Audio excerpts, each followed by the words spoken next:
right, sir. This, your phone? Yes, sir. And that's a water for you. Thank you, man.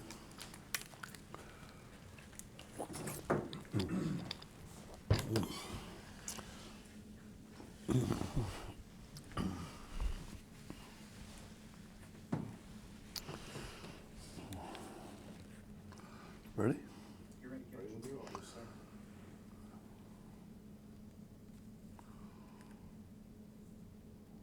Brandon, we ready to go? Yes, sir. Okay, guys, Tell the Truth Monday, really pleased with the performance of our football team. Winning the road to get a victory against Vanderbilt, we did it. A lot of players played very well. Still some things to improve, but we made a lot of improvement from week 1 to week 2, and hopefully this week we make the same amount of improvement. On offense, 41 points. It's the 30th. We scored 30 or more points in 9 straight games. 300 yards passing for 11 straight games. 0 allowed sacks for Vanderbilt. Got to give credit to Coach James Craig and our offensive line, especially Cam Wire, who started at left tackle, played every snap, did very well. Very pleased with the play of the offensive line. Very pleased to see John Emery have his career best 103 yards rushing. Johnny made some great cuts to the outside, made some good runs inside. The things I'm most pleased with is 0 turnovers, and he has done a great job of taking care of the football, becoming a complete back. Miles Brennan, the first player in LSU history to have 300-plus passing yards in his first 2 career starts.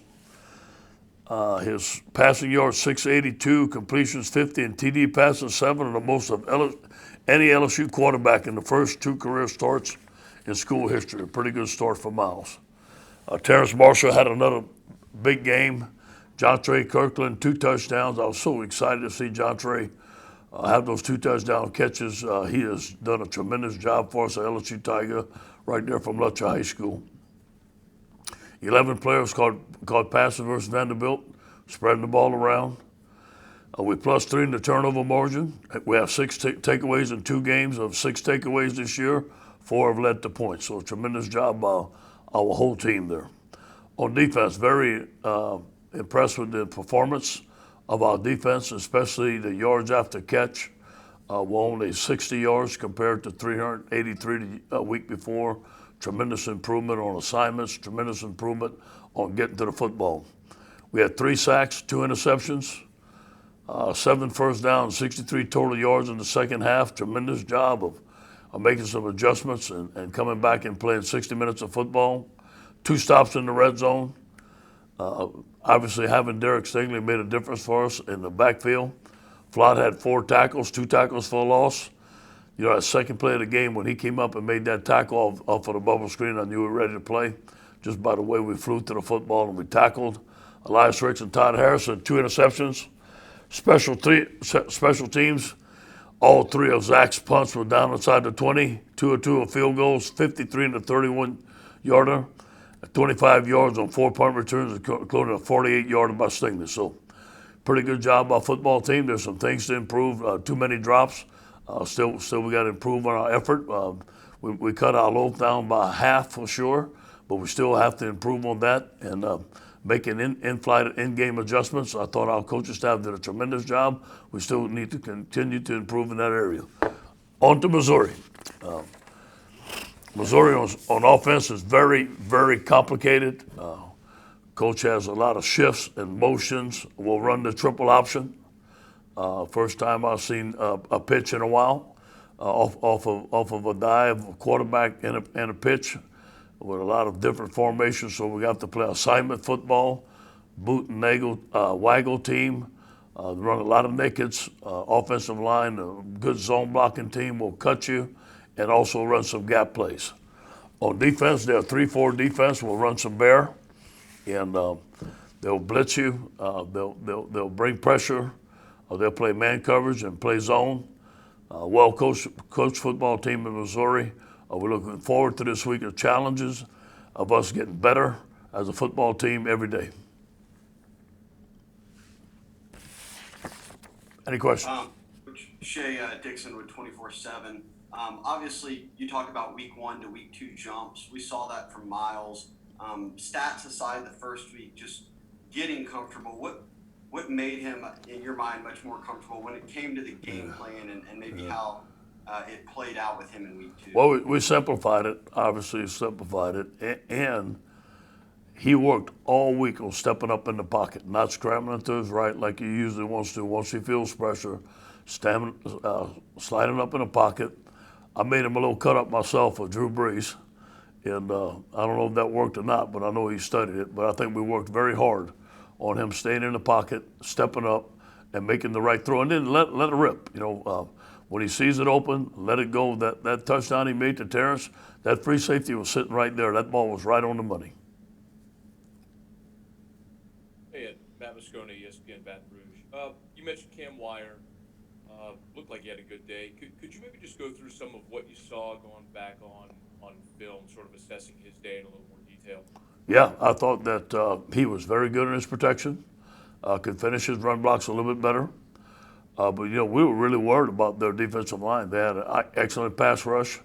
We didn't have to give them as much help as we thought we had to as far as chipping or sliding his way. I thought he handled that guy pretty good. Very mature. Cam has been in our program for a while. He's gained weight. He's got bigger and stronger. Very proud of him. Hey, Ed, you mentioned the drops there. With the receivers, what do you think has led to that, and what things in practice are you all doing to kind of work with that? I know you guys got real creative last year with that. Yeah, I do believe that it's time with the quarterback. New receivers catching balls, nervous first game, taking their eyes off of the football, trying to get up the field before they catch the football. They're going to run today for some drops. All our receivers who drop the ball will run extra today after practice, and we'll have extra catches on the jug machine. And just to bounce off Cam Wire, I was checking on the status of Dare Rosenthal this week. And then on top of that, obviously you've been wanting a defensive line that's more aggressive and attacking for a little while. I guess how pleased are you 2 games into the season about how far LSU's come in that sense? Yeah, well, first of all, it's fun to watch. It's fun to be part of. As far as, Chavez Moore gave us a good pass rush. B.J. Ojulari.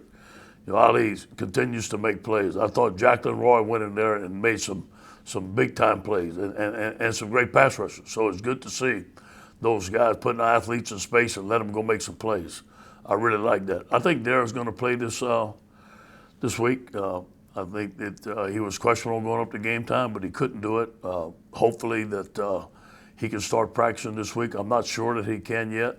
I think he will be, and also available this week will be Chris Curry. Chris could not play last week because of an injury. And talking to Jack today, we feel like that he better go this week, and hopefully he's available. Hey, Coach. Glenn West with LSUSI. It was a big week for you guys on the secondary and just kind of the improvements from some of the younger guys. Can you talk a little about just what you saw from guys like Elias and Cordell in their week 2 performance, and maybe how Derek Stingley his presence kind of helps those guys? Yeah, I think Derek Stingley's presence helped everybody, including me, to be honest with you. And it gave us a lot of confidence. He's one of the best players in America. It took the pressure off of Elias. It took the pressure off of Cordell. But you know what? That was their first time playing in that many snaps in a game. And so their second game, I think there was less nerves. They were more assured of the things that they had to do. I think they just stuck to the technique. Didn't give up any big plays, which I was very, very pleased with.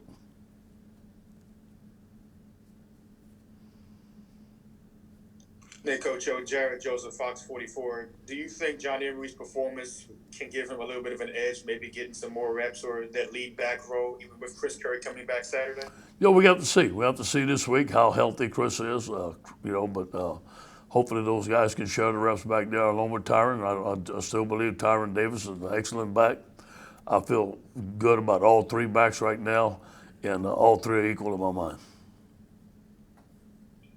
Hey, Coach. Bree Andrews, LSU Tiger TV. 2 questions. So, one, what breakout players have you seen so far that maybe you weren't expecting, that you didn't really think were going to be this good, in fall camp and practice? And then 2, what big differences have you seen with your offense and your defense that you didn't see against Mississippi State? You got to look at a guy like Ali Gay, who had a tremendous camp, but hadn't made any plays for us, and never can tell how they gonna play in the game, but he's played excellent last 2 games. Now he's got some things to work on, but he's a name that comes to mind right away. And Jabril Cox, who we didn't see, but didn't surprise me, who's having an outstanding year. It was good to have Todd Harris back. Good to see him get that interception. He looked healthy.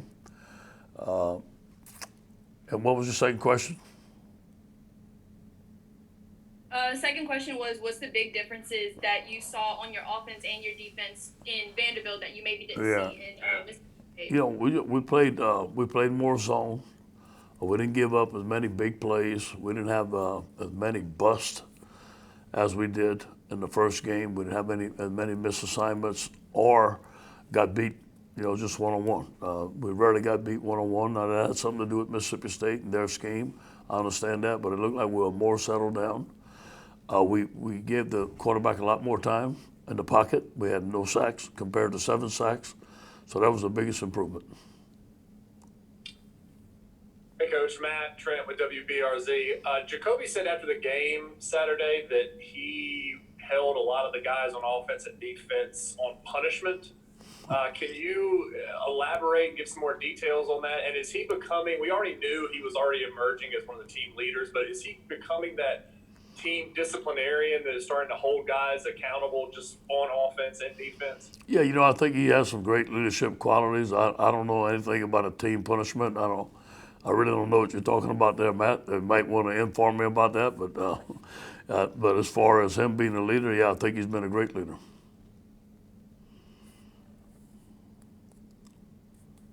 Hey, Coach O, Garland Gillen, Fox 8 in New Orleans. I know we saw with Miles about waiting your turn, and I know there's some other guys in your team that maybe had a chance to transfer but just stayed in the program. What does it say about John Trey Kirkland that he's kind of stayed in the background? I know he's been on special teams, but he's a senior, and he's finally getting his due there, especially against Vanderbilt. Yeah, perseverance. And John Trey's come to work with a smile on his face every day. And like I said, a lot of times, John Trey is like one of my sons. I'm so close to him and his family, and him being from Lutcher and recruiting him. He's an outstanding young man, and there's no one that wants him to have more success in the program than we all do. And it's good to see it, but he's waited his turn. We tried to get him the ball in his hand, playing Wildcat, tried to play it on defense, but you know what? He kept on telling me, Coach, I want to play receiver. I'm going to be a darn good receiver, and he sure is. I hope he has a great senior year. Hey, Ed. Wilson Alexander from The Advocate. Cade went through like a small slump last year, but he said it might be kind of an open competition during preseason. But he started the year now 4 for 4 and hit that career-long 53-yarder, just nailed that kick. How much confidence do y'all have in him at kicker at this point? A lot of it, and to be honest with you, I'm glad he's kicking well because Preston was right on his tail, and there was some competition in camp. And the young man we have right behind him is an excellent field goal kicker, and I'm glad to see that Cade's doing well. Cade knows that he has to perform well, and he's done well so far. I think he's bigger and he's stronger. He's more confident. He got to face it. Last year he was a freshman, and it's hard for a freshman to come in the SEC and not be nervous. But I think this time he has his steps down, he has his routine down, and he's more confident.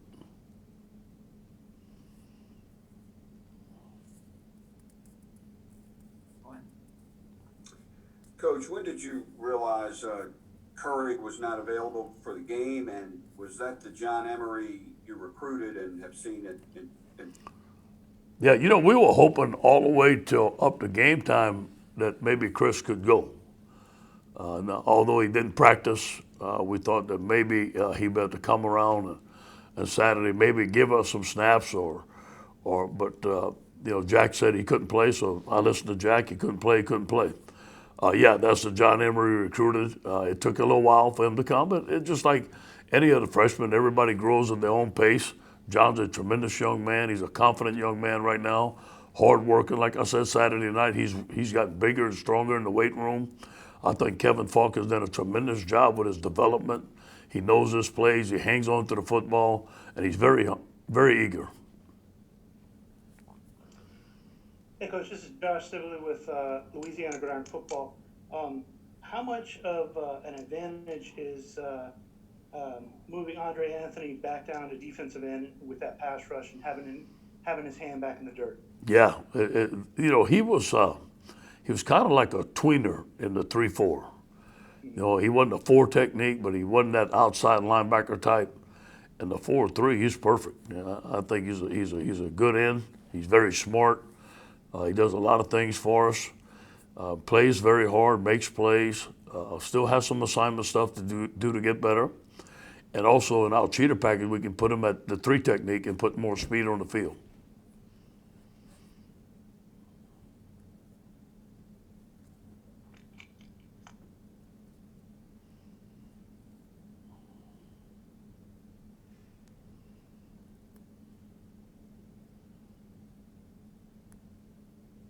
Hey, Ed, it's Matt Moscone again, ESPN Baton Rouge. Plan still to play Glenn Logan this week, and if so, how does that affect the defensive line rotation? And has he been practicing? Like, is he going to need to get back up to game speed, or is he good to go? Yeah, he's good to go. He's been practicing. We're going to start him. He's been practicing every day. Hadn't missed a practice. I've been taking second team reps, doing individual. We've been running extra on his own. He's going to be ready to go.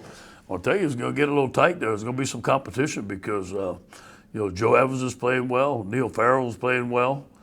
Apuaka had a sack.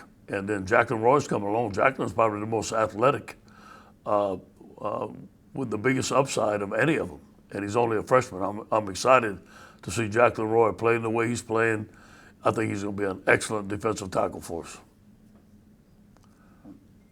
Hey, Coach. Good morning. John from WAFB.